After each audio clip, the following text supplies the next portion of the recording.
अस्सलाम वालेकुम। मेरा नाम है इंजीनियर वसीम और इस वीडियो के अंदर हम देखने जा रहे हैं आईजीसीएसई का पेपर 4-2 देख रहे हैं। और पेपर 4-2 का जो सीरीज़ चल रही है हमारी वो है मई जून 2025। ठीक है, आईजीसीएसई का पेपर देख रहे हैं और ये पेपर सिमिलर होता है ओ लेवल्स का। ठीक है, पेपर की ड्यूरेशन भी 2 आवर्स है। ओ लेवल्स का जो पेपर होता है वो होता है 4024/22 होता है और वो पेपर भी कैलकुलेटर बेस्ड होता है, यानी कि इस पेपर में आपको कैलकुलेटर अलाउड होता है। ठीक है, अच्छा जी, अब हम डायरेक्टली चलते हैं क्वेश्चंस की तरफ कि क्वेश्चंस किस तरह के सवालात आ सकते हैं और आपने उस तरह से ही आंसर्स लिखने हैं।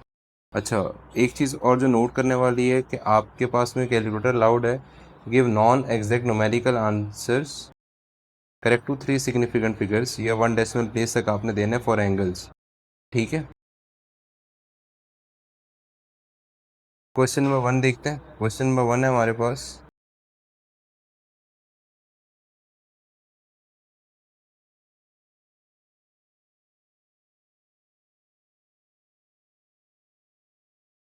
ओके। क्वेश्चन नंबर 1 है, एक कोऑर्डिनेटर है, उसकी उसकी कुछ प्रॉपर्टीज़ गिवन है। वो प्रॉपर्टीज़ हैं कि diagonals are the only lines of symmetry. देखिए यहाँ पे लाइन ऑफ सिमेट्री क्या है, उसकी एक ही है, ओनली कह रहा है ना, तो इसका मतलब एक ही लाइन ऑफ सिमेट्री है। ओके, ये देख सकते हैं आप कि आपके पास जो है वो एक शेप बन रही है ऐसे। ठीक है, दिस इज़ द शेप। अब ये शेप जो होती है हमारे पास, दिस शेप, इसका नाम होता है, एक वर्ड होता है, उसको हम कहते हैं, ये नाम होता है उसका, ठीक है जी, रोम्बस। ठीक है, इसका जो डायगोनल बनता है ना, यहाँ से लेके यहाँ तक जो इसका डायगोनल बनता है, या इसका डायगोनल आप यहाँ से लेके यहाँ तक लेके चले जाएं, इसकी क्या होती है, इसकी एक ही लाइन ऑफ सिमेट्री होती है, क्योंकि स्क्वायर है, स्क्वायर शेप जो होता है। ठीक है, स्क्वायर जैसे आप देख रहे हैं, इसकी लाइन ऑफ सिमेट्री बेतहाशा होती है। बेतहाशा मतलब एक लाइन ऑफ सिमेट्री ये होती है, दूसरी लाइन ऑफ सिमेट्री ये होती है, तीसरी लाइन ऑफ सिमेट्री ये होती है। ठीक है, तो इसकी बहुत सारी लाइन ऑफ सिमेट्रीज हैं, तो इसका करेक्ट आंसर क्या हो गया, रोम्बस हो गया। ठीक है, और दूसरा था कि रोटेशनल ऑफ ऑर्डर टू, जब आप इसको रोटेट करें तो 2 दफ़ा रिपीट होगा, तो ये 2 दफ़ा रिपीट होगा आपके पास। ठीक है, उसके बाद लिखा हुआ है the diagram shows a net of the solid, write down the mathematical name of the solid. अब ये इसका नाम क्या है, नेट गिवन है आपको, आपको ओरिजिनल शेप फाइंड आउट करनी है। जैसे कि आप देख सकते हैं कि जो इसकी फोल्डिंग साइड है, यहाँ से आपकी लेफ्ट और राइट साइड के ऊपर जहाँ से आपको शेप का पता चलता है, वो शेप क्या है, ट्राइंगल है।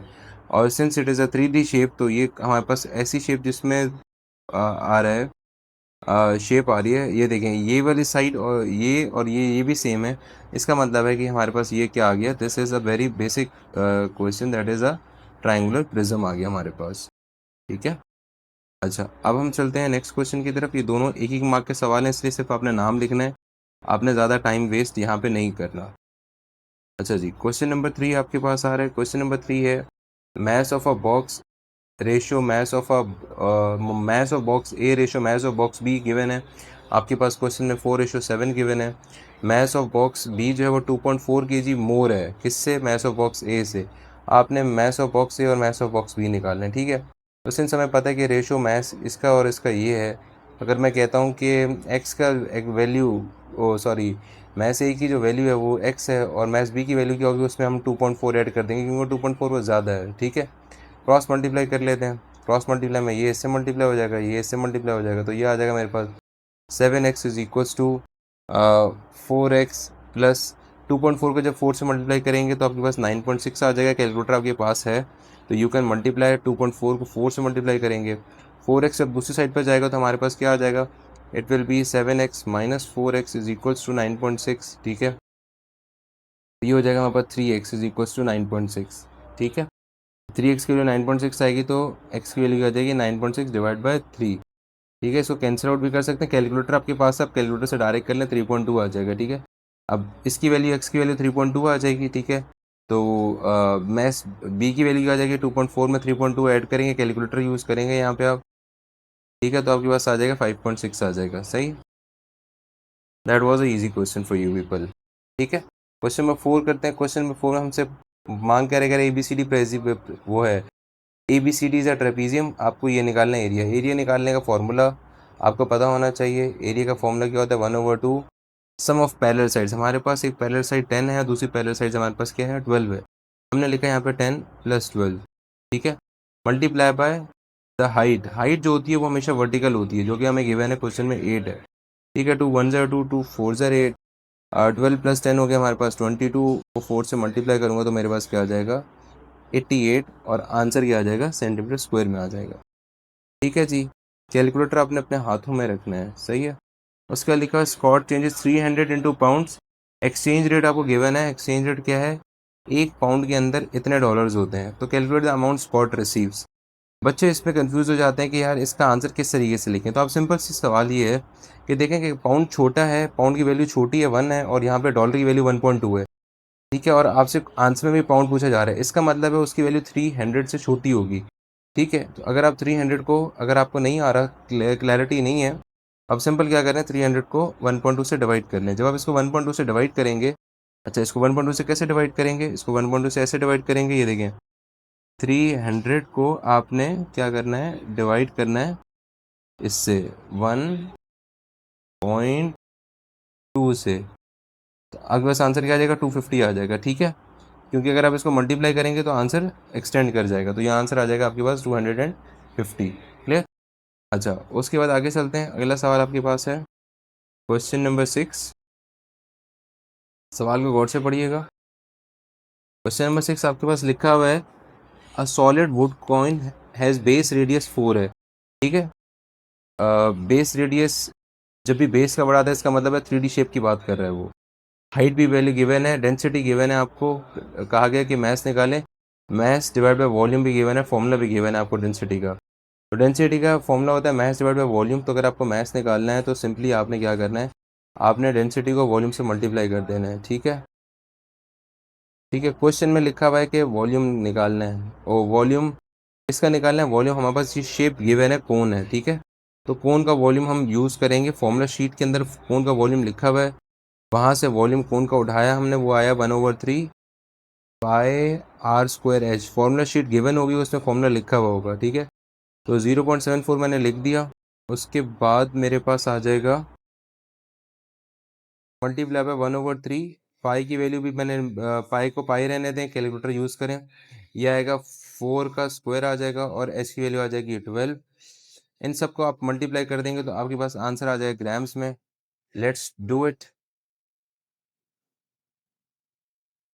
अच्छा, 0.74, इसको आप मल्टीप्लाई कर रहे हैं किससे, मल्टीप्लाई आप इसको 3.142 से कर रहे हैं मल्टीप्लाई। अच्छा, मल्टीप्लाई पाई कर दिया, ये लिखा हुआ है पाई, मल्टीप्लाई बाय पाई के बाद किससे मल्टीप्लाई करना है आपने, 4 के स्क्वायर से। 4 का स्क्वायर क्या होता है वो तो पता है हमें, 4 का स्क्वायर। मल्टीप्लाई बाय हमने 16 कर दिया इसका।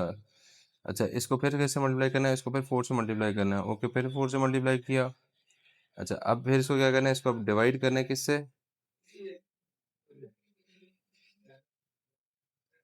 ठीक है। अच्छा, मल्टीप्लाई मैंने 4 इसलिए कर दिया, ये वाला लास्ट में मैंने 4 से मल्टीप्लाई कर दिया तो मेरे पास ये डायरेक्ट आंसर आ जाएगा। लास्ट में मैंने मल्टीप्लाई 4 इसलिए कर दिया कि ये 3 1 ज़र 3 होता है ना, और 3 4 ज़र 12 होता है। ठीक है, इससे मल्टीप्लाई कर दिया ना 4 से, वो इसलिए कर दिया मैंने, इसको इसको इसके स्क्वायर को और 4 से मल्टीप्लाई कर दिया था, और मेरे पास आंसर आ गया था 148 आ जाएगा। ठीक है, और आप अपना आंसर यहाँ मेंशन कर देंगे। ठीक है, नेक्स्ट क्वेश्चन आपके पास है y equal to m x plus c का फॉर्मूला है। एम को सब्जेक्ट बनाना है, बहुत आसान सा सवाल है। सी को आप दूसरी साइड पे लेके चले जाएं, ठीक है, एम एक्स आ जाएगा, और एम को सब्जेक्ट बनाने के लिए आप एक्स को भी दूसरी साइड पे लेके चले जाएं, तो आपके पास एम जो है वो सब्जेक्ट बन जाएगा। सही है। अच्छा जी, आगे चलते हैं। आंसर आपने यहाँ मेंशन करना है y - c divide by x. Okay, calculator का इस्तेमाल करें। 2.1 का स्क्वायर माइनस 1.9 डिवाइडेड बाय 0.5 कैसे करेंगे।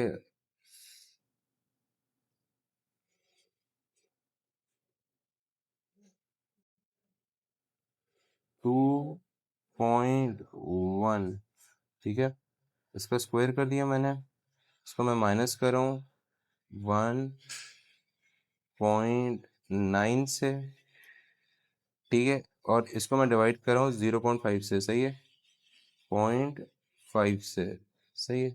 तो मेरे पास आंसर आ जाएगा 5.02। ठीक है, तो ये आएगा मेरे पास 5.02। ठीक है, 1 मार्क का सवाल है। आपने डायरेक्ट कैलकुलेटर में वैल्यू लिखनी है, कोई वर्किंग करने की ज़रूरत नहीं है आपको, डायरेक्ट आंसर आपने लिखना है क्योंकि 1 मार्क का सवाल है। ठीक है, उसके बाद लिखा है solve the simultaneous equation. Simultaneous equation solve करनी है। साइमल्टेनियस इक्वेशन सॉल्व करने के दो तरीके होते हैं, सब्स्टिट्यूशन होता है, एलिमिनेशन होता है। इस क्वेश्चन को अगर मैं गौर से देखता हूँ तो मुझे एलिमिनेट करना ईजी लग रहा है क्योंकि यहाँ पे y है, यहाँ पे -3y है, तो मैंने इसको 3 से मल्टीप्लाई कर दिया। तो मेरे पास पहली इक्वेशन तो सेम रहेगी, और दूसरी इक्वेशन को जब व्हेन आई मल्टीप्लाई विद 3 तो ये मेरे पास हो जाएगा 9w plus 3y is equal to 33 हो जाएगा। सिंपल इनको ऐड कर देंगे, ये कैंसिल आउट हो जाएगा। 9 + 2 क्या हो जाएगा मेरे पास 11 हो जाएगा, और 33 + 11 क्या हो जाएगा 44 हो जाएगा। तो w की वैल्यू मेरे पास कैसे आएगी, 44 डिवाइड बाई 11 करूँगा तो मेरे पास आंसर आ जाएगा 4, जो कि मैं यहाँ पे मेंशन कर दूंगा साथ साथ ही। उसके बाद इसमें मैं दूसरी इक्वेशन या पहली इक्वेशन, आप जिस इक्वेशन में मर्जी वैल्यू पुट करेंगे तो you will get the answer. Required answer आ जाएगा आपके पास 11 आ जाएगा, तो y की वैल्यू क्या हो जाएगी 11 - 12, and you will get the answer as y is equal to -1 आ जाएगा आपके पास। कैलकुलेटर का इस्तेमाल आपने बहुत अच्छे से करना है। ठीक है, उसके बाद नेक्स्ट क्वेश्चन आपके पास है, that is question number 10। A group of 12 adults and 9 children travel on a bus। अच्छा, अडल्ट भी गिवन है मेरे पास, चिल्ड्रन भी गिवन है, और टोटल कॉस्ट भी गिवन है। ठीक है, और मुझे निकालनी है कॉस्ट ऑफ वन एडल्ट निकालनी है। ओके, 12 अडल्ट की कॉस्ट क्या है, हर 12 एडल्ट हैं तो हर एडल्ट की कॉस्ट n है, तो मैंने इसको लिख दिया। और 9 चिल्ड्रंस हैं और हर चिल्ड्रन की कॉस्ट क्या 9 - 10 है। ठीक है, इनको मैं ऐड कर रहा हूँ, क्यों ऐड करूँ, क्योंकि मुझे टोटल कॉस्ट पता है। क्वेश्चन में टोटल कॉस्ट मेरे पास है 277.5। ठीक है, इसको सिंप्लीफाई करूंगा, जो n की वैल्यू आएगी वही मेरा आंसर होगा। ठीक है, क्यों, क्योंकि मुझे कॉस्ट ऑफ वन एडल्ट निकालनी है, और वन एडल्ट की कॉस्ट क्या $n ही है। ये हो जाएगा 12n + 9n - 90 is equal to 277.5। तो ये हो जाएगा 12n + 9n हो जाएगा 21n इज इक्वल टू 277.5 + 90। ठीक है, तो ये हो जाएगा 21n इज इक्वल टू, इन दोनों को ऐड करेंगे तो 367.5 हो जाएगा, और n की वैल्यू आ जाएगी 367.5 डिवाइड बाई 21। आप जब करेंगे तो आपके पास आंसर क्या आएगा, 367.5,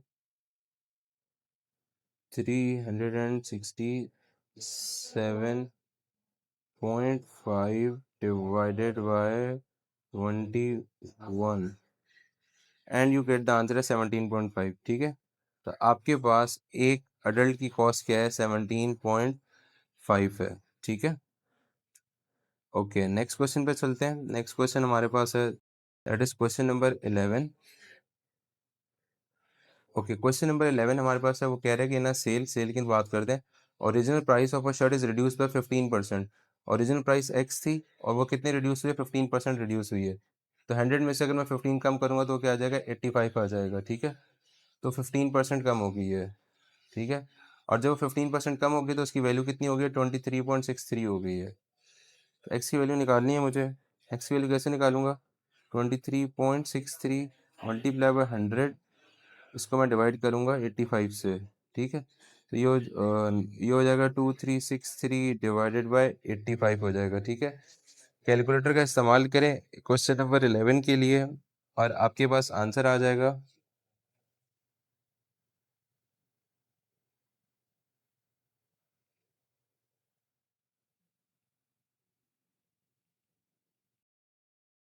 27.8 आ जाएगा आपके पास आंसर। ठीक है, तो यहाँ पे आपने मेंशन कर देना 27.8 आ जाएगा। ठीक है, उसके बाद लिखा है the length of the rectangle is this correct to the nearest centimetre, the width of the rectangle is this correct to the nearest centimetre, calculate the lower bound. ये इंपॉर्टेंट कीवर्ड है, लोअर बाउंड निकालने के, इसका perimeter of rectangle का।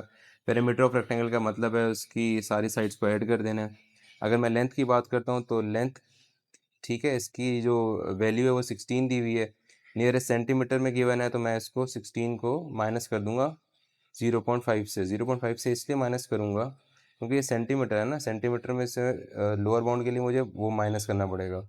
और width है 14 है, इसको भी मैं 0.5 से माइनस करूंगा। अब क्वेश्चन आता है कि भाई 0.5 से ही क्यों माइनस करेंगे, क्योंकि सेंटीमीटर में गिवन है। सेंटीमीटर का मतलब ये है कि जब भी हम छोटी वैल्यू निकालते हैं तो हमारे पास सेंटीमीटर को, 1 सेंटीमीटर है ना, थ्रेशोल्ड का मतलब ये होता है कि आधी वैल्यू ऊपर जाएगी, आधी वैल्यू नीचे जाएगी। ठीक है, तो जो आधी वैल्यू नीचे जा रही है, the half value that is going down, 16 में से 0.5 माइनस के तो मेरे पास आ जाएगा 15.5, ठीक है। और 14 में से ये माइनस करूँगा तो ये आ जाएगा 13.5। सिंस रेक्टेंगल है उसकी साइड दो लेंथ्स होती हैं, ऐसे रेक्टेंगल बनता है आपके पास, ठीक है। तो ये लेंथ हो गई, ये भी लेंथ हो गई, ठीक है। और ये विड्थ हो गई, ये भी विड्थ हो गई। तो दो लेंथ्स हैं, उनको ऐड करने के लिए हम सिंपल मैंने क्या किया, 15.5 को 2 से मल्टीप्लाई कर दिया मैंने, तो मेरे पास आ जाएगा 31। और 13.5 है, इसको भी 2 से मल्टीप्लाई कर देता तो मेरे पास आंसर आ जाएगा 27, ठीक है। सिंपल मैंने ऐड कर दिया इन दोनों को, तो आंसर मेरे पास क्या आ जाएगा 58, जो कि मेरे पास आ गया perimeter of the rectangle, but लेकिन वो लोअर बाउंड है, ठीक है। ओके, उसके बाद क्वेश्चन नंबर 13 दिया हुआ है। दैट क्वेश्चन नंबर 13 जो है मेरे पास, वो हैं दो ट्राइंगल्स हैं, ठीक है। दो ट्राइंगल्स मेरे पास गिवन है, ट्राइंगल ए बी सी और ट्राइंगल पी क्यू आर है। कह रहे हैं ए बी सी और पी क्यू आर जो है वो मैथमेटिकली सिमिलर है, तो पी आर की वैल्यू निकालें। पी आर की वैल्यू निकालने के लिए सिंपल, अगर मैथमेटिकली सिमिलर है तो ए बी और पी क्यू सिमिलर है, तो हम कह सकते हैं कि 9/6 जो है वो किसके इक्वल आएगा, वो आएगा 12/पी आर के इक्वल आ जाएगा, ठीक है, क्योंकि सेम साइड्स की बात कर रहे हैं हम, ठीक है। उसके बाद मेरे पास पी आर जो है वो कैसे निकालूंगा, पी आर को मैं यहाँ मल्टीप्लाई कर देता हूँ 9 से, सही है। तो 12 और 6 मल्टीप्लाई हो जाएंगे आपस में, तो पी आर की फाइनल वैल्यू आ जाएगी 12 × 6 72 होता है। इसको 9 से डिवाइड कर दें तो आंसर आ जाएगा 8। अच्छा, उसके बाद लिखा हुआ है triangle A B C and P Q R cross sections of two prisms, और उनके प्रिज्म जो है वो भी सिमिलर है। ओके, तो स्मॉलर प्रिज्म की वैल्यू गिवन है, लार्जर की निकालना है, ईजी सवाल है। हमारे पास लेंथ के लिए जब हम बात करते हैं और वॉल्यूम की कंपैरिजन करते हैं, 9 जो है बड़े ट्राइंगल का वो है लेंथ है, तो बड़े ट्राइंगल का वॉल्यूम क्या होगा, बड़े ट्राइंगल का जो वॉल्यूम होगा उसको मैं एक्स सपोज कर रहा हूँ, ठीक है। और छोटे ट्राइंगल का जो मेरे पास वॉल्यूम होगा वो होगा 1120। इसका मुझे क्यूब करना है, ठीक है। क्यूब इसलिए कर रहा हूँ क्योंकि वो लेंथ की बात कर रहे हैं ना, लेंथ और वॉल्यूम का कंपैरिजन करने के लिए मुझे length multiply by length multiply by length करना पड़ेगा, ठीक है। तो 9/6 पहले कर लें, 3 2 6 3 3 9, तो ये हो जाएगा 1.5 का क्यूब हो जाएगा। और सिंपली इसको 1120 से मल्टीप्लाई कर देंगे तो मेरे पास एरिया, सॉरी वॉल्यूम आ जाएगा, उसका प्रिज्म का वॉल्यूम आ जाएगा। कैलकुलेटर यूज़ कर लें, ठीक है, कैलकुलेटर का इस्तेमाल कर लेते हैं। 1.5 का हमने क्या करना था, क्यूब लेना है। अच्छा, 1.5 मल्टीप्लाई बाय क्यूब, थोड़ा सा लेंदी हो गया है, चलो कोई बात नहीं। अच्छा, और इसको उससे मल्टीप्लाई करना है 1120 से, ठीक है। मल्टीप्लाई बाय 1120, तो आपके पास आंसर आ जाएगा 3780। तो आपने अपना आंसर जो है वो यहाँ पे मेंशन कर देना, that is my answer is 3780, ठीक है। तो ये आपके पास आ जाएगा वॉल्यूम ऑफ लार्जर, ठीक है। उसके बाद आता है फैक्टराइज का क्वेश्चन। फैक्टराइज के लिए आपने पहले तो जो दो गिवन है इनका कॉमन देख लें, इनमें क्या कॉमन आ रहा है, 5 आ रहा है, आपने लिख दिया x-2 है, ठीक है। जो चीज़ ब्रैकेट में लिख रहे हैं ना वही चीज़ थोड़ा सा आगे थोड़ा स्पेस है कि वो भी वही चीज़ आगे लिख दें, ठीक है। अब x को किससे मल्टीप्लाई करूंगा, -ax आएगा -a से, और जब मैं -2 को इससे मल्टीप्लाई करूंगा तो आई गेट दिस।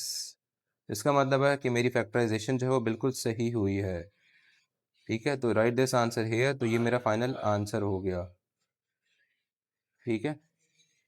ये मेरा फाइनल आंसर हो गया। उसके बाद आगे चलते हैं। ओके, लिखा हुआ question number 15, the interior angle of a regular polygon is 172, find the number of side of this polygon, ठीक है। हमें इसकी साइड्स नहीं पता, ठीक है, एन है, अगर मैं सपोज करता हूँ इसकी साइड्स एन है, और इसका इंटीरियर एंगल क्या 172 है, इसका इंटीरियर एंगल क्या 172 है, ठीक है। मैंने नंबर ऑफ साइड्स को 172 से मल्टीप्लाई किया तो मेरे पास अंदर का एंगल आ जाएगा, ठीक है। और वो किसके इक्वल होता है, वो होता है n-2 मल्टीप्लाई बाय, एक्सेलेंट, शाबाश, 180, ठीक है। आप इसको सिंप्लीफाई कर लें, क्या आएगा, ये 172 n आ जाएगा, ये हो जाएगा 180 n माइनस 360, ठीक है। इसको इस साइड पे ले जाते हैं 172 को, साइड चेंज कर लेते हैं, ये इधर जाएगा तो ये 172 माइनस हो जाएगा, और 360 की भी साइड चेंज कर देते हैं तो ये पॉजिटिव हो जाएगा। तो मेरे पास हो जाएगा 8n की वैल्यू हो जाएगी 360। तो n की वैल्यू क्या हो जाएगी 360 अपॉन 8 जो है वो आ जाएगा मेरे पास, n की वैल्यू आ जाएगी, क्या आएगी, कैलकुलेटर यूज़ कर लें। जी जी, कैलकुलेटर यूज़ कर लेते हैं। 360 डिवाइड बाई 8, तो मेरे पास आंसर आ जाएगा 45। Very good. तो ये मेरे पास आंसर यहाँ पे यूज़ करेंगे जो कि आ जाएगा 45। साइड्स हैं तो कोई डिग्री या कुछ भी यूनिट्स नहीं लिखनी। अच्छा, क्वेश्चन है on any day the probability that weather will be sunny, sunny होने की probability 0.7, find the probability that on any day the weather will not be sunny. Not be sunny का मतलब है, नॉट का मतलब होता है 1 में से उसको निकाल दो, क्या आ जाएगा 0.3 आ जाएगा, सिंपल। अच्छा, फिर बोल रहे find the when the weather is sunny. जब वेदर सनी है, यानी कि जब वेदर सनी है तो वॉक करने की प्रोबेबिलिटी क्या है 0.9। ठीक है, वॉक करने की प्रोबेबिलिटी क्या हो गई 0.9। और कह रहे जब वेदर सनी नहीं है, वेदर सनी नहीं है तो इस केस में हमारे पास क्या आ रहा है, वेदर जब हमारे पास सनी नहीं है तो ये है। ठीक है, the probability that Rohit goes for a walk करने की प्रोबेबिलिटी होगी 0.2 हो गया। अब कह रहे find the probability that on any day, any day की बात कर रहे हैं, रोहित जो है वॉक करने जाएगा। देखिए, अगर वो सनी डे में वॉक करने जाएगा तो इसको मल्टीप्लाई करूंगा तो ये आंसर आएगा, और अगर वो non sunny day, not sunny day में जाएगा तो इसको मल्टीप्लाई करूंगा तो ये आएगा। ठीक है, तो टोटल प्रोबेबिलिटी कैसे आएगी मेरे पास, ये आ जाएगी मेरे पास, टोटल प्रोबेबिलिटी की वैल्यू आ जाएगी। सही है,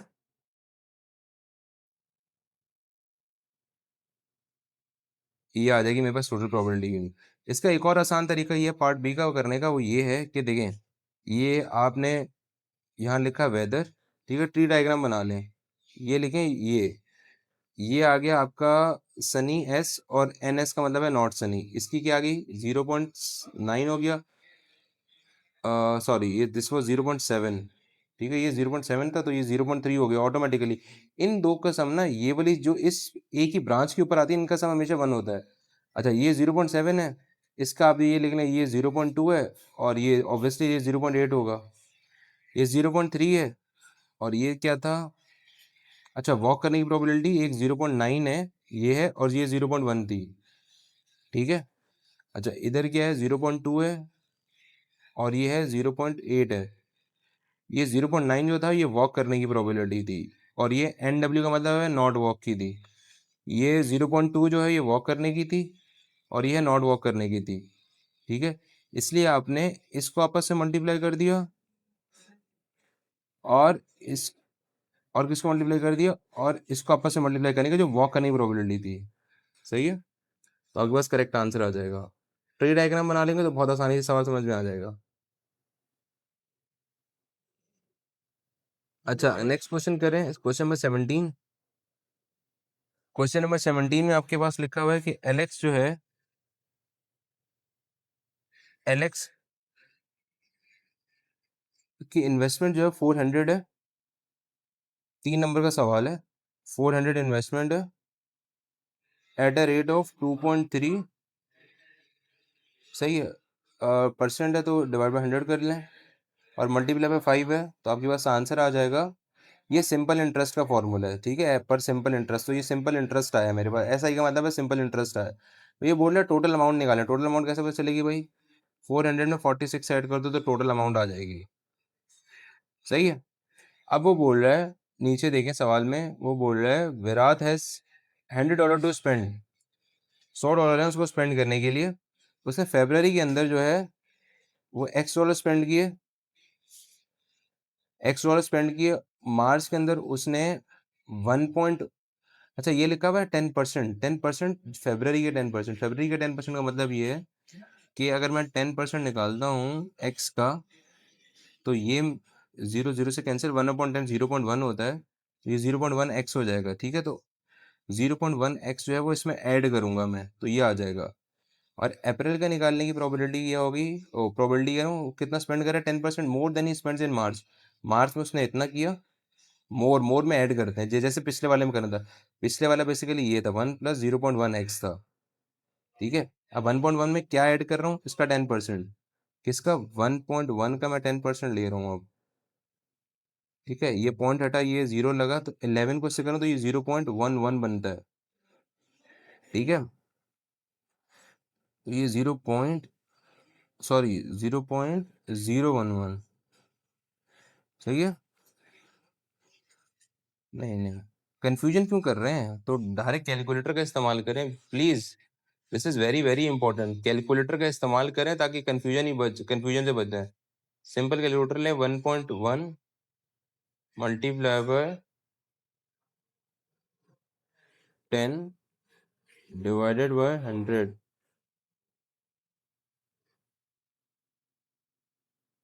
0.11 आ गए, सही है। तो 0.11 आ जाएगा मेरे पास यहाँ पे,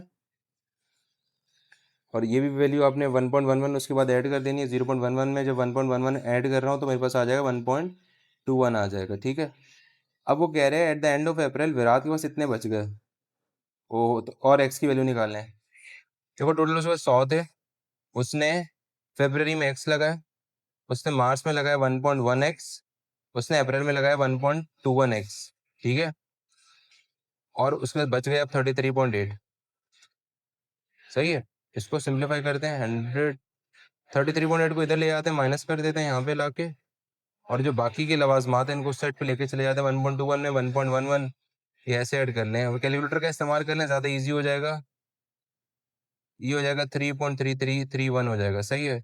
basically this is 3.31 x, 100 minus 33.8 करें,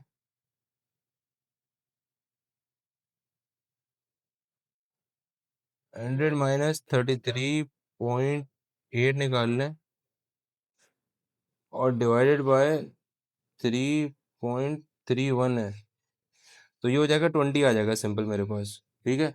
इसके पास कितने पैसे बच गए, इसके पास रह गए 20 रह गए। अच्छा, ठीक है। उसके बाद पार्ट सी के अंदर ही देखते हैं।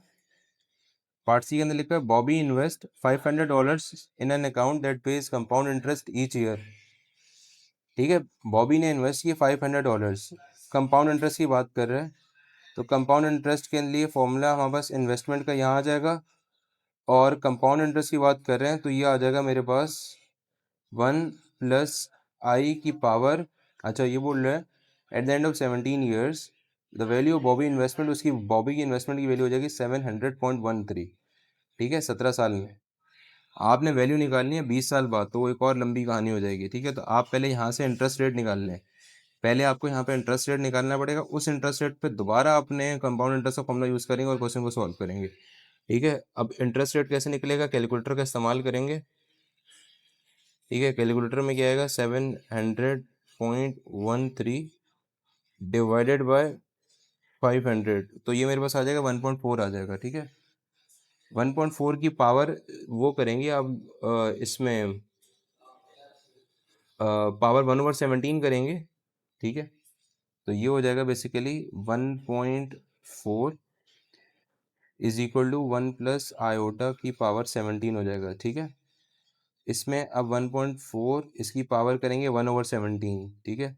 कैलकुलेटर से इसका वैल्यू निकाल के फाइनल कंफर्म भी कर लीजिएगा। 1.4 की पावर जब आप 1/17 करेंगे तो आपके पास क्या बच रहा है, ठीक है। आपके पास इस केस में बच रहा होगा 1.02 बच रहा है, ठीक है। तो ये हो जाएगा आपके पास 1 + i बच जाएगा, ठीक है। जब i की वैल्यू निकालेंगे तो ये हो जाएगा 1.02 माइनस 1, तो ये i की वैल्यू हो जाएगी 0.02 और 2% हो जाएगा, ठीक है। अब मैं दोबारा कंपाउंड इंटरेस्ट का फॉर्मूला अप्लाई करूंगा यहाँ पे। कंपाउंड इंटरेस्ट का फॉर्मूला क्या है, सेम फॉर्मूला यूज़ करेंगे, इन्वेस्टमेंट वही 500 लेंगे, ठीक है। यहाँ पे 1 + 2/100 हो जाएगा, और ये हो जाएगा 20, क्योंकि क्वेश्चन में लिखा हुआ है मैं at the end of 20 years निकालना है।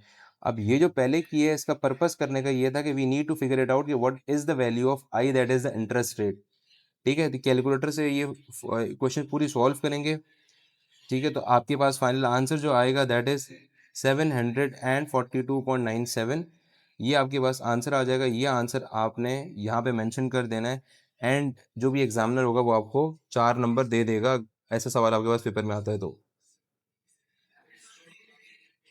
अच्छा जी, नेक्स्ट क्वेश्चन की देखते हैं। Next question is question number 18। Question number 18 मेरे पास है ABCDE की जो वैल्यू है वो मुझे गिवन है, ठीक है। अब इसमें मुझे निकालना है एक्स की वैल्यू और वाई की वैल्यू और जेड की वैल्यू, ठीक है। एक्स वाई जेड की वैल्यू मुझे निकालनी है। अच्छा देखें, इस एक्स की वैल्यू तो सिंपल है, ये दिस इज अ ट्राइंगल, ये एक पॉइंट है ट्राइंगल का, ये दूसरा पॉइंट है सी है, ये ई है, इसको अगर आप एक्स का नाम दे देते हैं, ठीक है। इससे अगर आप निकालेंगे तो क्या आएगा, 125 में 26 ऐड करके और इसको 180 में से माइनस कर दें, इनको ऐड करके, तो ये सम ऑफ ट्राइंगल का फॉर्मूला लगा रहे हैं ना, तो ये हो जाएगा मेरे पास 151, ठीक है, और 180 से इसको माइनस करूँगा तो ये मेरे पास आ जाएगा 29 डिग्री, ठीक है। एक्स की वैल्यू मेरे पास आ जाएगी 29 डिग्री आ जाएगी, ठीक है। ये बहुत आसान था, बहुत इजी था, सही है, सिंपल सम ऑफ ट्राइंगल से फॉर्मूला यूज़ कर रहा है। अच्छा उसके बाद आपको निकालनी है वाई की वैल्यू, वाई आपका यहाँ पड़ा हुआ है, ठीक है। अब देखें वाई जो है वो कहाँ से, वाई की जो लाइन है वो कैसे बन रही है। देखें एक लाइन है जो ए से सबस्टेंड हो रही है और एक पॉइंट को टच कर रही है सर्कल के, दैट इज सी, और वो एक लाइन है वही एक्सटेंड कर रही है और एक और पॉइंट को टच कर रही है। सेम लाइन अगर एक ही पॉइंट को टच कर रही है तो जो वो एंगल बना रही होंगी वो एंगल भी सेम होगा, that is y is equal to 52 degree, ठीक है। अच्छा अब जो तीसरा पॉइंट रहेगा ये वाली वैल्यू मेरे पास आ जाएगी 52 डिग्री, ठीक है। ये 125 है, ये एक स्ट्रेट लाइन है, तो ये वाली वैल्यू क्या होगी, ये वाली वैल्यू को 180 में से 125 में निकाल दूंगा तो मेरे पास आ जाएगा 55 आ जाएगा, ठीक है, ये 55 आ जाएगा, सही है। अब 52 प्लस 55 क्या होता है, 107 होता है, ठीक है। 107 है तो ये वाला एंगल कितना हो जाएगा, 107 आ जाएगा ये, इसमें से 180 में से निकालता हूँ मैं इसको तो ये आ जाएगा मेरे पास 73 आ जाएगा। इसका मतलब है जो ए के ऊपर एंगल बन रहा है दैट इज 73 डिग्री बन रहा है, ठीक है। अब अगर मैं और से देखूं कि ए ई डी सी, क्या बोल रहा हूँ मैं, ए ई डी सी, ये एक शेप बन रही है जो कि एक साइक्लिक शेप है। साइक्लिक शेप जो होती है उसके लिए ए साइड और जो डी साइड है इसके ऊपर जो एंगल बन रहा होगा इसका सम 180 के इक्वल है। इसका मतलब है कि जो z की वैल्यू आएगी मेरे पास वो बहुत आसान तरीके से निकलेगी, वो 180 में से 73 निकाल दूंगा तो मेरे पास आ जाएगा 107 डिग्री, जो कि मेरे पास आंसर आएगा, ठीक है। तो आपको ऐसे क्वेश्चंस के लिए सर्कल की प्रॉपर्टीज का पता होना बहुत ज़रूरी है। जब आपके पास सर्कल की प्रॉपर्टीज पता होंगी तो आप इजीली क्वेश्चंस जो हैं वो सॉल्व कर सकते हैं, ठीक है। आपने यहाँ पे मेंशन करना है कि यहाँ पे डिग्री रिप्रेजेंट करना है इसको, ठीक है। अच्छा जी अगले सवाल की तरफ चलते हैं। Question number 19। Okay, question number 19 हमारे पास है f(-3). f(-3) है तो इसका सिंपल तरीका क्या होगा हमारे पास, f(-3) के लिए f(-3) इज इक्वल टू -3 + 1 कर दे तो आंसर क्या आ जाएगा मेरे पास, -2 आ जाएगा। वेरी गुड, शाबाश। अच्छा डोमेन का मतलब होता है इनपुट वैल्यूज और रेंज का मतलब होता है आउटपुट वैल्यूज, ठीक है। जी ऑफ एक्स में इनपुट वैल्यूज -3, 0 और 2 डाल के मुझे वैल्यूज निकालनी होगी। अच्छा जी में अगर मैं -3 पुट करता हूँ तो मेरे पास क्या आ जाएगा, 5 - 2, ये हो जाएगा -3, ये क्या हो जाएगा 5 + 6, तो ये हो जाएगा 11, एक आंसर आ गया 11, ठीक है। फिर कॉमा लगाते हैं, ठीक है, उसका ज़ीरो डालते हैं, जी ऑफ ज़ीरो डालूंगा तो क्या आएगा, 5 - 2 × 0 0 होता है, ये आंसर क्या आ जाएगा 5, शाबाश, वेरी गुड। तो ये मेरे पास आ जाएगा 5, ठीक है। उसके बाद मैं जी ऑफ 2 निकालता हूँ, जी ऑफ 2 क्या आएगा मेरे पास, जी ऑफ 2, ठीक है, वो आ जाएगा मेरे पास 5 - 2 × 2 हो जाएगा तो ये हो जाएगा 5 - 4, ये मेरे पास आंसर क्या आ जाएगा, 1 आ जाएगा, सही है। उसका लिखा find x when H of x is 1/32। अब देखें एच ऑफ एक्स की वैल्यू क्या, 2 की पावर x है और इसकी वैल्यू क्या 1/32 है, सही है। तो सिंपली 32 क्या, 32 को मैं क्या लिख सकता हूँ, 32 को अगर मैं 32 का एलसीएम लूँ तो 32 इज बेसिकली 2 की पावर 5। अगर आपको एलसीएम लेना नहीं आता और कैलकुलेटर का सवाल है आपके पास तो सिंपली आप 32 को क्या करते हैं, 32 को 2 से डिवाइड करते हैं और क्या करें, एलसीएम ले लें भाई, क्यों नहीं आता एलसीएम निकालें, एलसीएम निकालें, शाबाश। तो आपके पास इस क्वेश्चन को सिंप्लीफाई कैसे करेंगे, ये आएगा 2 की power x is equal to 1/2 की पावर 5, ठीक है। एलसीएम लेके मैंने ये वैल्यू निकाली है, एलसीएम लेना सबको ही आता है होगा, 32 है, 2 16 2 8 2 4 2 2 2 1, तो मेरे पास 5 दफ़ा यहाँ 2 आ रहा है इसलिए 2 की पावर 5 लिखा, ठीक है। इसके बाद मैं लिख सकता हूँ 2 की power x is equal to 2 की पावर -5, ठीक है, और बेस सेम होगी तो इसका मतलब पावर भी सेम है, शाबाश। उसके बाद आ गया पार्ट डी, कह रहे हैं एच इनवर्स ऑफ एक्स की वैल्यू 3 है। अब भाई देखिए क्वेश्चन में लिखा हुआ है कि एच ऑफ एक्स जो है वो है 2 की पावर x, ठीक है, और ये होता है y इज इक्वल टू 2 की पावर x। जब इनवर्स निकालते हैं और पावर एक्सपोनेंट एक्सपोनेंट में वेरिएबल हो तो उसका डायरेक्ट इन्वर्स निकालते हैं, इसको सिर्फ रिप्लेस कर देंगे तो ये डायरेक्ट इन्वर्स आ जाएगा। ये डायरेक्ट इन्वर्स निकालने का तरीका है। ठीक है, तो एक्स की पावर क्या हो जाएगी 2 की पावर 3, क्योंकि क्वेश्चन में लिखा हुआ है कि एच इन्वर्स क्या है 3 है, तो क्या आंसर आ जाएगा मेरे पास 8 आ जाएगा। अच्छा, उसके बाद नेक्स्ट क्वेश्चन देखते हैं। नेक्स्ट क्वेश्चन हमारे पास है, नेक्स्ट क्वेश्चन है क्वेश्चन नंबर 20। फॉर्मूला यूज होंगे इसमें, देखिए जरा अपने फॉर्मूला शीट के अंदर मेंशन हुए हुए हैं, तो आपने चेक करना है उसको। जी, क्वेश्चन नंबर 20 आपके पास है ये, the diagram shows a quadrilateral A B C D. ठीक है, ए बी सी डी आपके पास क्वाड्रिलेटरल है, और आपने क्या करना है इसमें ए बी की हाइट निकालनी है। ए बी की हाइट ईजी है, ये पाइथागोरस लग जाएगा। ए बी को अगर मैं एक्स कहता हूँ, इस ट्राइंगल को सीधा कर लेते हैं, ये ट्राइंगल ये एक्स है, एक्स मेरे पास परपेंडिकुलर हो जाएगा, ये बेस हो जाएगा। ठीक है, और 34 है मेरे पास, तो सिंपल फॉर्मूला लग जाएगा tan34 का। ठीक है, tan34 का क्या फॉर्मूला होता है, ए बी अपॉन 12 होता है। तो ए बी निकालने के लिए मैंने क्या करना है, tan34 को 12 से मल्टीप्लाई कर देना है। tan34 की वैल्यू जो होगी, इसको 12 से मल्टीप्लाई कर देता हूँ मैं। ठीक है, tan34 है, tan की वैल्यू मैं ले रहा हूँ, ओहो, ट्रिग्नोमेट्री में जाके tan, आगे उससे नॉर्मल कैलकुलेटर्स अवेलेबल हैं, आप वो यूज़ करें। 34 ऑफ 10 ले लेता है,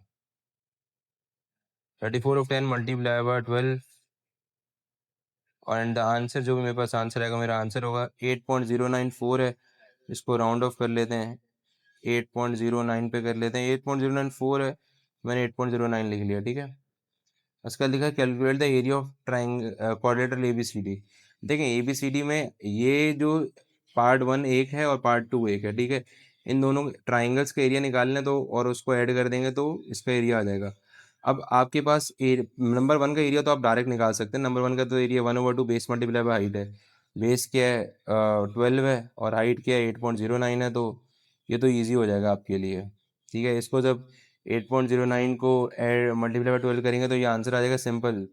ये तो कैलकुलेटर से आपके पास 48.6 मीटर स्क्वायर आ जाएगा। ठीक है, सवाल आया दूसरे का कैसे निकालें। दूसरा निकालने के लिए आपको फॉर्मूला शीट खोलनी पड़ेगी, फॉर्मूला शीट में एरिया निकालना पड़ेगा। देखें, एरिया निकालने के लिए हमारे पास यहाँ पे दो साइड्स गिवन है, एक 10 गिवन है और एक 12 गिवन है, और इन्हीं के कॉरेस्पॉन्डिंग एंगल नहीं, जिस पे ये बन रहे हैं 10 और 12 बन रहे हैं, इसी पे एंगल गिवन है 56 गिवन है। इसका एरिया निकालने का फॉर्मूला क्या होता है 1/2, दोनों साइड्स को मल्टीप्लाई कर दें। ठीक है, दोनों साइड्स को मल्टीप्लाई करके साइन ले लें एंगल का। ठीक है, इसको सिंप्लीफाई करेंगे, साइन नहीं लेंगे एंगल का, तो क्या आएगा आंसर 49.74 आ जाएगा। ठीक है, 48.56 में 49.74 ऐड कर लें। वो कैसे सिंप्लीफाई, पिछले वाला कैसे सिंप्लीफाई किया, पिछले वाला कैलकुलेटर का इस्तेमाल कर लेना, आपके पास आंसर आ जाएगा। अच्छा, क्या है 48.56, 48.56, और आपने इसमें क्या करना है प्लस करना है, इसको करना है 49.74, 49.74। ठीक है, तो आंसर क्या आ जाएगा आपके पास 98.3 आ जाएगा। ठीक है, 98.3 आ जाएगा। जो 98.3 आए, इसको आपने जो वहाँ पे स्पेस गिवन होगी, प्लीज स्पेस के अंदर आंसर लाजमी लिखें। This is the correct way to do this questions. ठीक है, अच्छा जी, उसके बाद आता है आपके पास next question, that is calculate the parameter of the quadrilateral ABCD. देखिए कितने नंबर का, देखें क्वेश्चन के नंबर चेक करें आप, 5 नंबर का, तो इसका मतलब है you have to put in maximum effort to get the answer right. ठीक है, मैक्सिमम एफर्ट निकालते हैं। ठीक है, अब हम देखते हैं कि इसका किस तरीके से निकलेगा, क्वाड्रिलेटरल पैरामीटर निकलेगा। शेप पे वापस आते हैं। अच्छा जी, शेप पे वापस आते हैं, हमें ये साइड पता है, दैट इज इसकी वैल्यू 8.09 है। ठीक है, अब देखें ये पाइथागोरस से हाइपोटेन्यूज है, तो हाइपोटेन्यूज से ये निकल जाएगा। हाइपोटेन्यूज से कैसे निकलेगा, 12 का स्क्वायर प्लस 8.09 का स्क्वायर कर दें, और जो आंसर आएगा उसका अंडर रूट ले लें पाइथागोरस करके, तो मेरे पास आंसर आ जाएगा। और आंसर की जो वैल्यू आएगी मेरे पास, वो आएगा ए डी की वैल्यू आएगी, जब कैलकुलेटर से सॉल्व करेंगे तो आंसर आ जाएगा 14.47 आ जाएगा। ठीक है, अब आपको ये एक पता चल गया, दूसरा पता चल गया, और तीसरा पता चल गया। सही है, अब चौथा पता करने के लिए आपके पास एक और फॉर्मूला जिसके बेसिकली 5 नंबर हैं।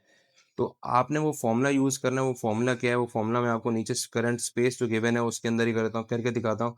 और जो 14.47 आपने निकाला है, ये भी आप इसी नीचे जो स्पेस दी हुई होगी, इसी स्पेस में आप क्वेश्चन को सॉल्व करेंगे। ठीक है, वो फॉर्मूला जो है, वो फॉर्मूला ये है, फॉर्मूला है a square is equal to b square plus c square square minus 2bc cos of a, जो कि आपको पता है बी की वैल्यू 10 थी, 10 का स्क्वायर प्लस इसकी 12 थी, माइनस 2 × 10 × 12, और जो कॉस का एंगल आएगा वो मेरे पास आएगा 56 गिवन है। इसको सिंप्लीफाई करें, कैलकुलेटर के अंदर वैल्यू डालें और जो आंसर आएगा उसका आपने अंडर रूट करना है। तो हमारे पास फाइनल आंसर आएगा 10.48। ठीक है, 10.48 जब मेरे पास आंसर आ जाएगा तो मैंने सारे के सारे वैल्यूज़ को ऐड कर दूंगा, और सारी की सारी वैल्यूज़ क्या है मेरे पास, एक वैल्यू मेरे पास 10.48 है, एक वैल्यू मेरे पास 10 थी, एक वैल्यू मेरे पास थी 8.09 थी, और एक वैल्यू मैंने जो निकाली थी अपने क्वेश्चन में ए डी की वैल्यू वो थी 14.47 थी। When I add all these values तो मेरे पास आंसर आना चाहिए कुछ ना कुछ, और आंसर क्या आएगा, 10.489 कर दिए, 8 प्लस 10 प्लस 8.09 प्लस 14.47, और मेरे पास आंसर जो आएगा फाइनल वो आएगा 43.04। ठीक है,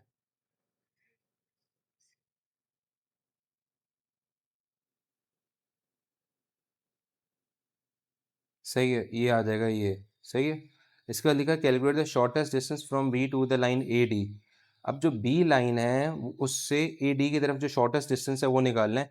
शॉर्टेस्ट डिस्टेंस निकालने का तरीकेकार ये होता है कि हम बेसिकली एक परपेंडिकुलर लाइन ड्रॉ कर देते हैं, ठीक है, और वो एक 90 डिग्री का एंगल बन रहा होता है। ठीक है, उस शेप के ऊपर एक 90 डिग्री का लाइन ड्रॉ कर देंगे तो वो लाइन बन जाएगी परपेंडिकुलर लाइन। ठीक है, जैसे ये जो पॉइंट बी है आपका, इससे मैंने एक स्ट्रेट लाइन ऐसे ड्रॉ कर दी तो ये हो जाएगा मेरा परपेंडिकुलर। ठीक है, और ये एंगल जो बना रहा होगा, ये एंगल बना रहा होगा 90 डिग्री का। सही है, अब ये जो 90 डिग्री का एंगल बना रहा होगा मेरे पास, वापस आ जाते हैं उसी स्पेस पे। ठीक है जो मेरी करंट स्पेस है उसके अंदर मैं यहाँ पर ट्राइंगल आपके पास बना देता हूँ। सही है, और ये मेरे पास x है, ये मेरे पास 12 है, ये मैंने कह दिया ये मेरे पास 34 का है, ये d था पॉइंट, और ये मेरे पास पॉइंट b था। ठीक है, ये a था। सही है, तो मैंने क्या निकालना है, इसकी वैल्यू निकालनी है, तो कैसे निकालूंगा, sine of 34 is equals to और x अपॉन 12 हो जाएगा। तो x की वैल्यू सिंपल निकल जाएगी, कैसे, साइन 34 निकालें उसको 12 से मल्टीप्लाई कर दें और आपके पास आंसर आ जाएगा 6.71। ठीक है,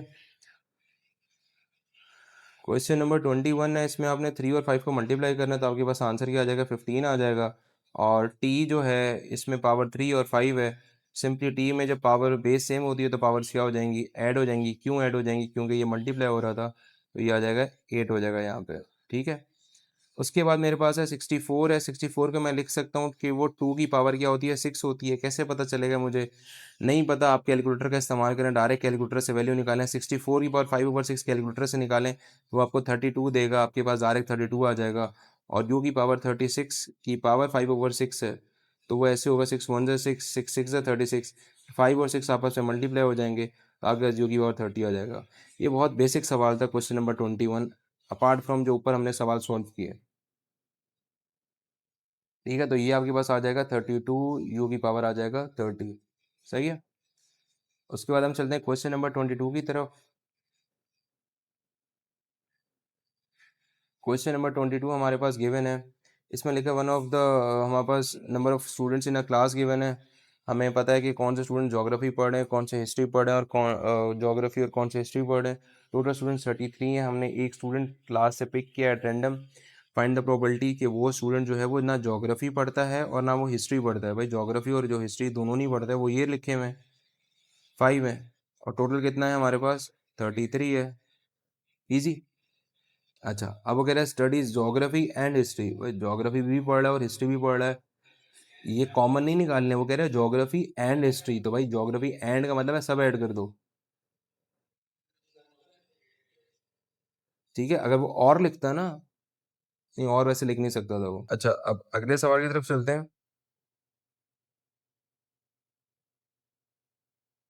अच्छा, नेक्स्ट क्वेश्चन हमारे पास क्या दिया हुआ, to of the students who studies history are picked at random, find the probability that one student who studies geography। अच्छा, आपने क्या करना है इस सवाल के अंदर, इस सवाल में आपने एक स्टूडेंट जो ज्योग्राफी पढ़ रहा है और दूसरा स्टूडेंट ज्योग्राफी नहीं पढ़ रहा। अच्छा सही है, तो आपने अब इसको कैलकुलेट करना है। अच्छा, एक चीज़ जो मैंने ऊपर जल्दी में गलती कर दी है वो ये है कि क्वेश्चन को थोड़ा सा सही से कवर अप कर लें।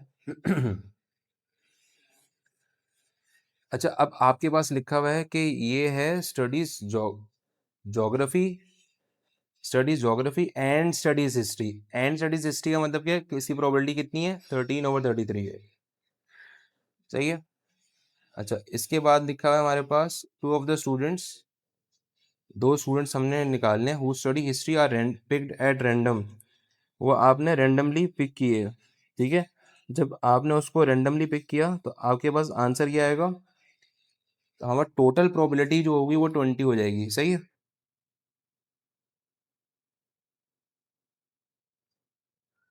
टोटल हमारे पास 20 लोग आ जाएंगे, ठीक है। Find the probability that one student also studies geography and one student does not study geography. एक स्टूडेंट जो है वो ज्योग्राफी पढ़ रहा है और दूसरा स्टूडेंट जो है वो ज्योग्राफी नहीं पढ़ा। देखें, हमारे पास जो student one student also studies geography, देखें जो ज्योग्राफी पढ़ा है वो उसकी प्रोबेबिलिटी आएगी 13/20 आ जाएगी, सही है। मल्टीप्लाई करते हैं, मल्टीप्लाई किससे करते हैं, 7/19 से। 7/19 से इसलिए करते हैं कि जो 20 है ना, ये वाला 20, एक दफ़ा जब प्रोबेबिलिटी निकालेंगे तो हमारे पास आ जाएगा 20, सही है। यानी हमारे पास टोटल, मैंने बताया आपको कि टोटल हम पिक कर सकते हैं वो 20 में से पिक कर सकते हैं। 13 वो आ जाएंगे हमारे पास जो कि कॉमन है कि ऑल्सो स्टडी ज्योग्राफी है, और साथ वो स्टूडेंट्स हैं कि जो सिर्फ हिस्ट्री पढ़ते हैं, ठीक है। अब इसको मैं यूं भी लिख सकता हूँ, इसकी कॉम्बिनेशन यूं भी बन सकता था, 13/19 मल्टीप्लाई बाय 7/20 के पहले पहले ये वाले पिक होते हैं और बाद में ये वाले पिक होते हैं, सही है। इन दोनों को जब सिंप्लीफाई करके ऐड करेंगे तो मेरे पास जो फाइनल आंसर आएगा वो आएगा 91/190, ठीक है। कैलकुलेटर जब आप सिंप्लीफाई करेंगे तो you will get this answer 91/190, ठीक है। अच्छा,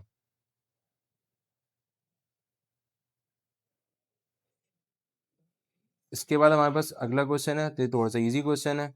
इसमें आपका न्यूमरेटर है, इसमें न्यूमरेटर में कॉमन लेने क्या आएगा, एच कॉमन आ जाएगा, इसमें क्या आएगा H+4 आ जाएगा, ठीक है।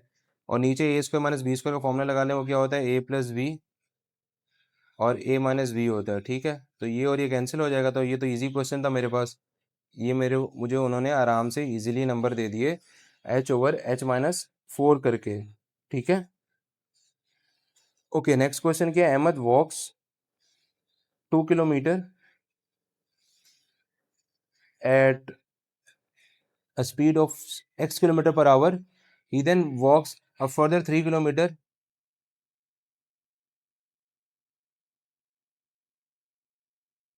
at a speed of x+1 kilometer per hour, ठीक है। The total time he takes to walk the 5 kilometer is ये 1 hour 1.25 hours, ठीक है। आपको ये प्रूफ करना है कि ये क्वेश्चन कैसे सही है। देखिए, हमें ये पता है कि ये टाइम की क्वेश्चन है, तो अगर मैं टाइम के हिसाब से लेके चलूँ तो टाइम का फॉर्मूला होता है डिस्टेंस अपॉन स्पीड, ठीक है।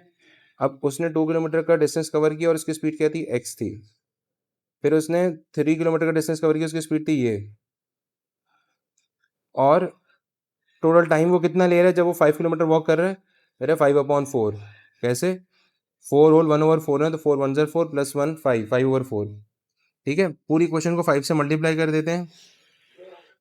पहले हम लेफ्ट हैंड साइड का एलसीएम ले लेते हैं, लेफ्ट हैंड साइड का एलसीएम लूंगा तो क्या आएगा, x × x+1 आ जाएगा, और ये इससे क्रॉस मल्टीप्लाई, यूं इसको इससे मल्टीप्लाई कर दें, इसको इससे मल्टीप्लाई कर दें, ये हो जाएगा 2 × x+1 प्लस 3 × x, ये 5/4 आ जाएगा। ठीक है, क्रॉस मल्टीप्लाई अब करना स्टार्ट करते हैं हम और आंसर निकालने की कोशिश करते हैं। ठीक है, 5 नंबर का सवाल दिया हुआ है उन्होंने यहाँ पे। ये 5 को इससे मल्टीप्लाई करते हैं, स्पेस भी बहुत कम दी हुई थी। अच्छा, ये हो जाएगा 2x+2 प्लस 3x हो जाएगा इज इक्वल टू 5। ये भी मल्टीप्लाई कर देते हैं, ये हो जाएगा x+1। अभी 4 को फिलहाल इधर ही रहने देते हैं ताकि ये ज़रा सिंप्लीफिकेशन हो जाए पहले। अच्छा, तो लेफ्ट हैंड साइड क्या हो जाएगी, ये हो जाएगा 5x+4 हो जाएगा, 5x+2 हो जाएगा। इसको 4 से मल्टीप्लाई करते हैं। ठीक है, तो ये हो जाएगा मेरे पास 5x² प्लस x हो जाएगा। ठीक है, अब इसको सिंप्लीफाई करते हैं तो ये हो जाएगा 20x+8 is equal to 5x² plus 5x। ठीक है, 5x² प्लस 5x, इन सबको एक ही साइड पे ले जाएंगे तो क्या हो जाएगा 5x² plus 5x minus 20x minus 8 is equal to 0। और मेरे पास आ जाएगा 5x² minus 15x minus 8 is equal to 0, जो कि मेरी इक्वेशन थी, जो कि मैंने प्रूव करनी थी। ठीक है, अब फिर कह रहे हैं find the value of x, show all your working and give your answer correct to 2 decimal places. अब सवाल ये कितने नंबर का है, 3 नंबर का है। तो सबसे अच्छा तरीका ये है, क्योंकि ऑल द वर्किंग इसने बोला है, डायरेक्ट तरीका आप नहीं कर सकते अप्लाई। आप यहाँ पे लगाएंगे एक quadratic formula, that is x is equal to minus b plus minus square root b² minus 4ac divide by 2a minus ये हो जाएगा -15 प्लस माइनस b² की वैल्यू क्या हो जाएगी -15 का स्क्वायर माइनस 4, a की वैल्यू हो जाएगी 5 और c की वैल्यू हो जाएगी मेरे पास -8 डिवाइडेड बाय 2 × 5। अब आप इस पूरे को कैलकुलेटर से सिंप्लीफाई कर लेंगे और आप अपना आंसर शो कर देंगे, बिकॉज आपने फॉर्मूला भी लिख लिया, आपने वैल्यूज भी इनपुट कर दी। Now you can write the final answer, जो कि आपके पास क्या आएगा, जो कि आपके पास आएगा 3.46 आ जाएगा। क्लियर, शाबाश।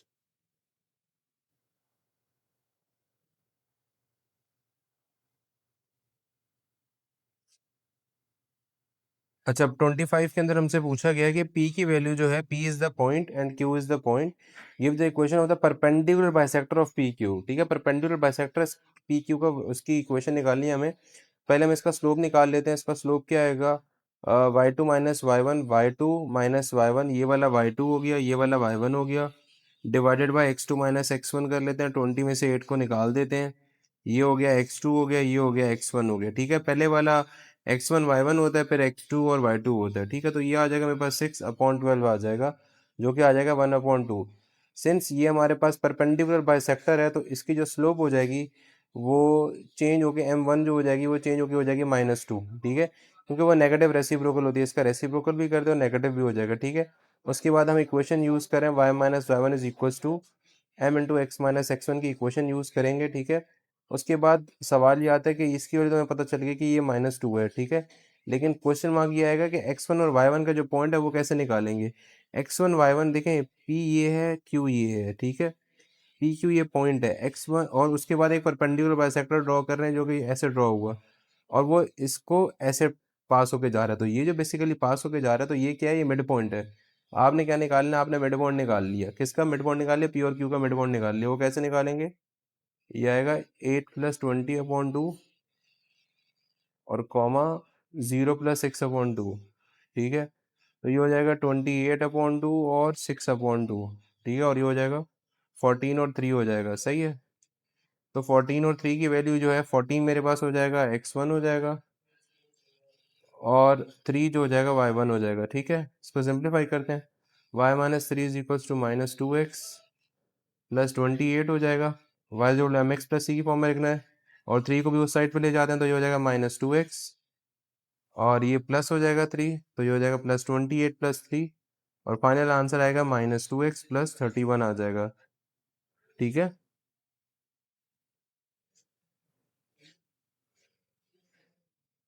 ये आ जाएगा 2x + 31। ठीक है, अच्छा जी, अगला क्वेश्चन हमारे पास दिया हुआ है, क्वेश्चन नंबर 26, और ये लिखा है y इज इक्वल टू लिखा हुआ है, और लिखा हुआ है dy/dx की वैल्यू गिवन है आपको। सही है, अब इसमें क्या करना है, आपको y की वैल्यू लिखी हुई है, dy बाई dx की वैल्यू लिखी हुई है, ठीक है। अब जब y की वैल्यू ये है ए एक्स पावर 11 प्लस 3xb, इसका जब हम डेरिवेटिव लेंगे तो वो क्या आएगा, dy बाई dx जो आएगा वो आएगा, पावर जो होती है वो पीछे आ जाती है और इसकी पावर जो होती है वो एक कम हो जाती है, ठीक है, प्लस 3, ऐसे ही ये जो पावर है b ये पीछे आ जाएगा, ठीक है, और इसकी पावर क्या हो जाएगी, एक कम हो जाएगी, ठीक है। अब आप इस इक्वेशन से कंपेयर करें तो यहाँ लिखा हुआ है 44 और ये लिखा हुआ है 11a, ठीक है, तो 11a क्या हो जाएगा, 44 के इक्वल हो जाएगा और a की वैल्यू क्या हो जाएगी, 44 डिवाइड बाई 11 और वो हो जाएगा 4, ठीक है। इसके बाद यहाँ लिखा हुआ है 18 लिखा हुआ है, सही है, और यहाँ लिखा हुआ है 3b लिखा हुआ है।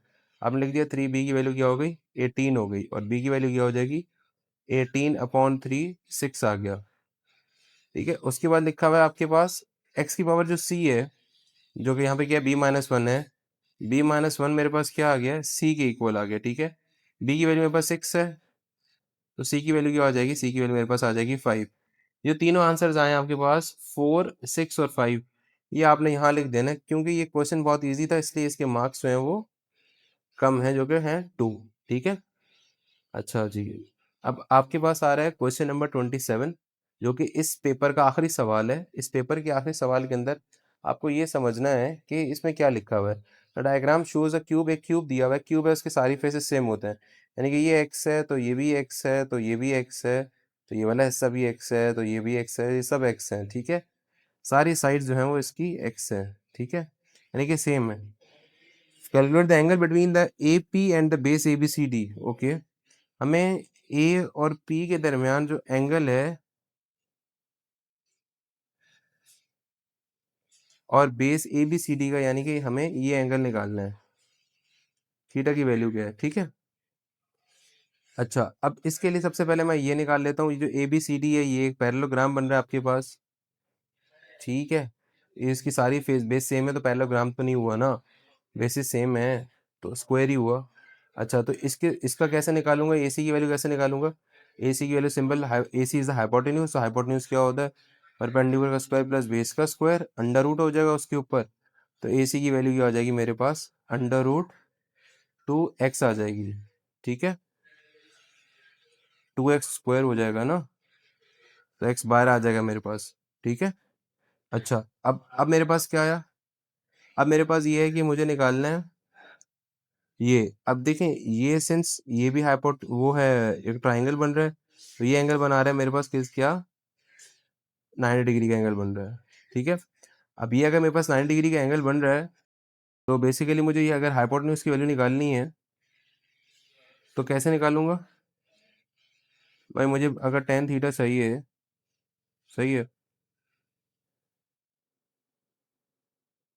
तो वो क्या आएगा मेरे पास, वो आएगा परपेंडिकुलर जो कि x है divide by square root 2 into x आ जाएगा, ठीक है, क्योंकि ये वाली वैल्यू मेरे पास स्क्वायर रूट 2 इंटू एक्स आ रही है, सही है।